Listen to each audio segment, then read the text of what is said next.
where it's talking about real life and the problems that come up because you're a real person living in reality with other people.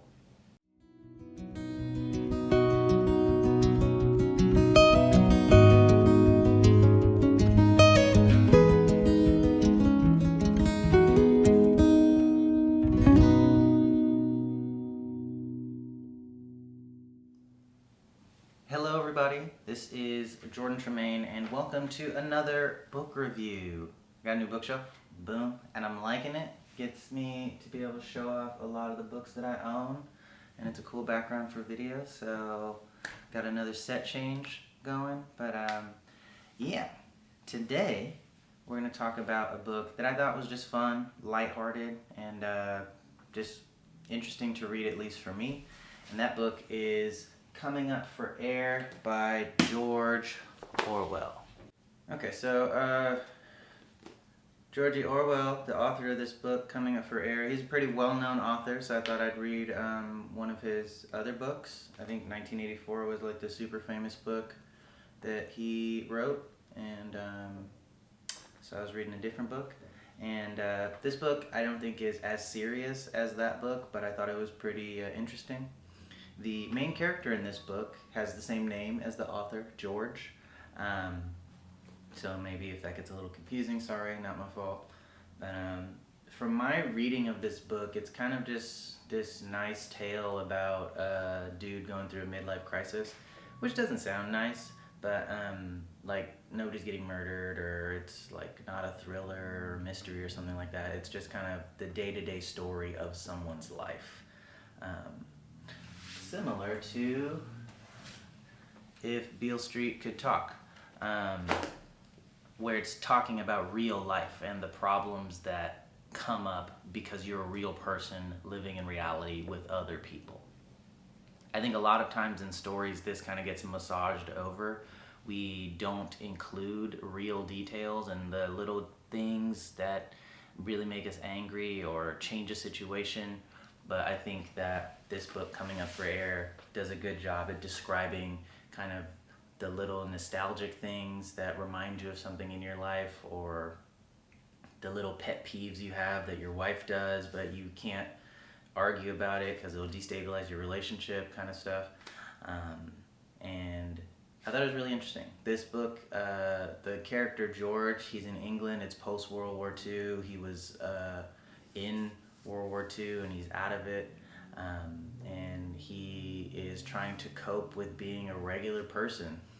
And I think it's something, even if you're not in a midlife crisis and you're not a male that I'm guessing is Caucasian living in England post-World War II, I think it's something we can all relate to, where we're just trying to live in the real world and we're encountering stuff that makes us exhausted, or things we don't want to deal with, or we have, one of the things he does is he goes back and visits like some childhood spots, and they're totally different than what he expects, because he remembers them a certain way, but then they end up to be a different way. And I think we all have those kind of experiences where we hold things in our heads that are one way and then they end up being a different way, and it could be very depressing, it could be very surprising.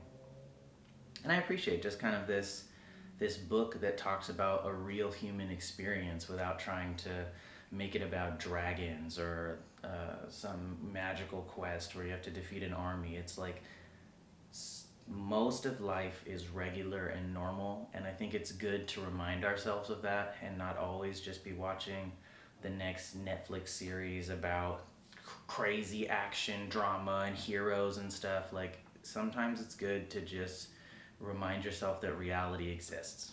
And I think this book was good for that, and it had some funny, like, even though I'm not English and I don't know all the like the jokes and the culture, it had some like funny jokes in there and some different stuff that was like, yeah, I could relate to that.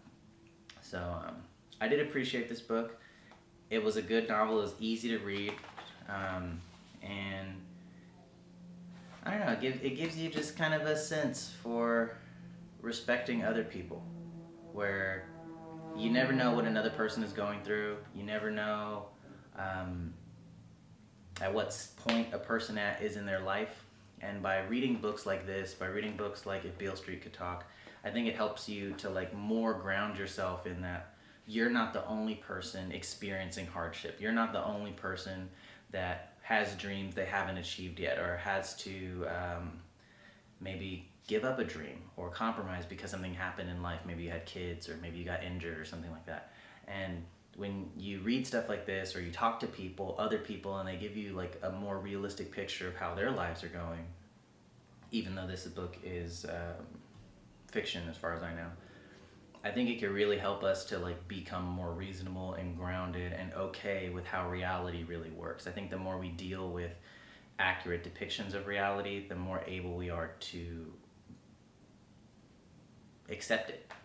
And when all we do is read books that are super fantastic, where there's always a happy ending, and we're always like, I don't know, thinking about magic and sorcerers and all this stuff, then when reality actually comes knocking on our door, it can be very hard to deal with because we're not used to it.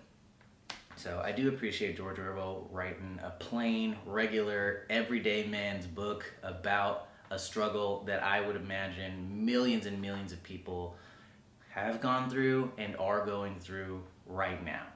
So yeah, I would recommend this book. Kind of easy reading. It's a very calm book, so it's not very intense and suspenseful. But it is a nice book to pick up and read, especially like if you're like me and you read textbooks.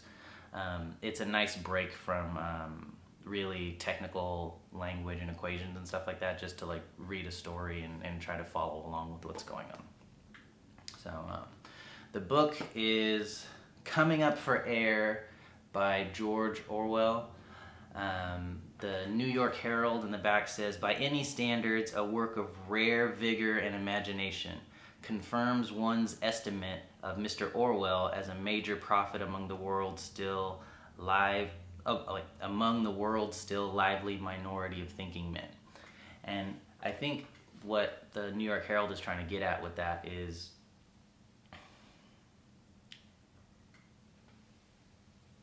the lively minority of thinking men, people that are competent and interested in growing and thinking and learning. They like hearing about reality. They like stories that tell about the nuance of human experience, and not just you went through some crazy hardship, you defeated the dragon, and now you get the princess and everything's good. Like this story, it's really easy to interpret it as it did not end well. It didn't end terribly, but most people's lives, they just end kind of meh, because most people are average. And that kind of thing, I think, gets you thinking, and it gets you more grounded, and I appreciate it a lot. So that's the book review for today. Thanks for watching. Nice, short, and sweet one. I'll see you guys later. Bye.